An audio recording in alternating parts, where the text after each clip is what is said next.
I don't know what I'm going to title this video.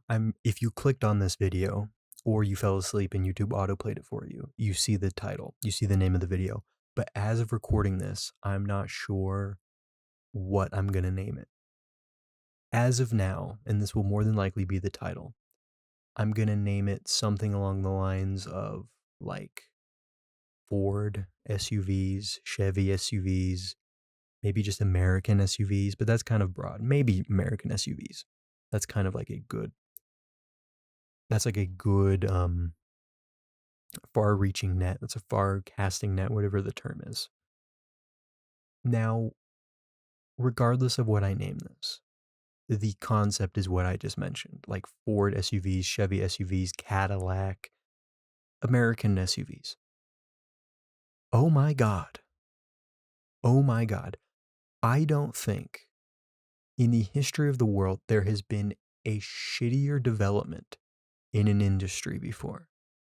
When you think of industry, when you think of the Industrial Revolution, it was marvelous, life changing, miraculous inventions happening at the time.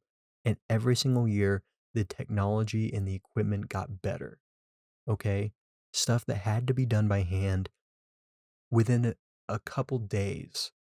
You had machinery put in place in a factory that could do the work of 100 people. Okay? And cars are the exact same way. When you look at the original car, like the first mass produced car, the Model T or the Model A or whatever it was, it was shit.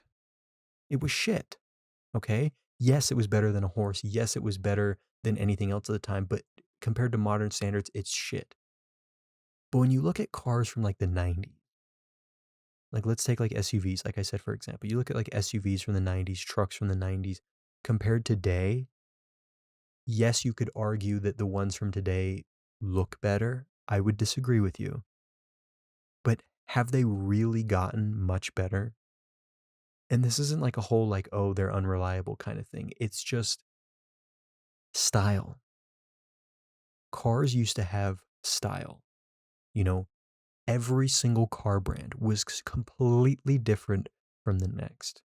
Okay? They all had their different style, different names, different trim. Flash forward to today, the like Ford Explorers and the Cadillac Escalades and the Chevy Tahoes or whatever, they all look the same and they all look like shit. Now, a car looking like shit is not the biggest issue. I don't care if my car looks like shit. The car I have right now looks like shit. Okay? The issue is the price.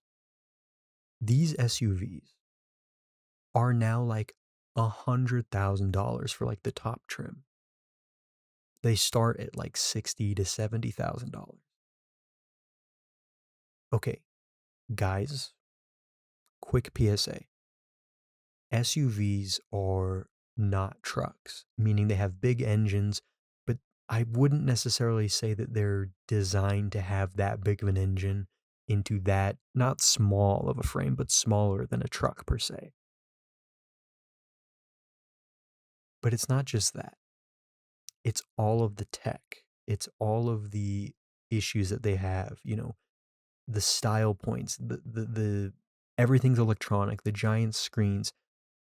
That shit just doesn't work. It doesn't work. You know, I've said this 1,000 times on this channel, but 50 years from now, you are not going to see 2025, 2026, 2027 cars on the road today. Now, yes, you don't see a lot of 50-year-old cars today, but you still do see some. You still do see some. You see that Mustang go by. You see those Camaros go by. I've even seen Model Ts on the road. Okay? You will never, and I mean never, see a 2025 Chevy Tahoe on the road in 2070. Okay? Mark my fucking words. It's never going to happen. You probably won't see one on the road 10 years from now. They're that shit. Okay?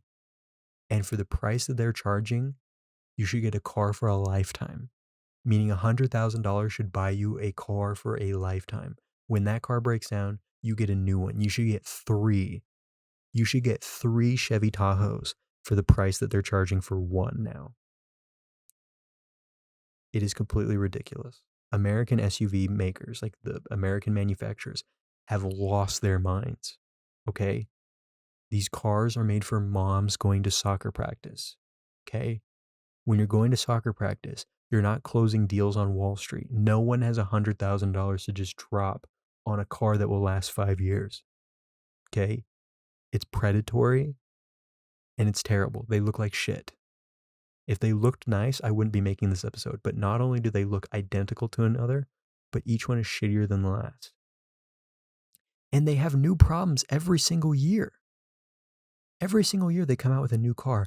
They fix the old problems some of the time, and completely new, more severe problems pop up. How are you guys this incompetent? German cars aren't good, but American cars, we put every other car brand to shame with how terrible our cars are. I'm pretty sure Japanese car makers, even if they intentionally tried to make a shitty car, it wouldn't be as bad as an American like SUV. But that's just my own two thoughts on that. I appreciate you listening to this, and I will see you tomorrow.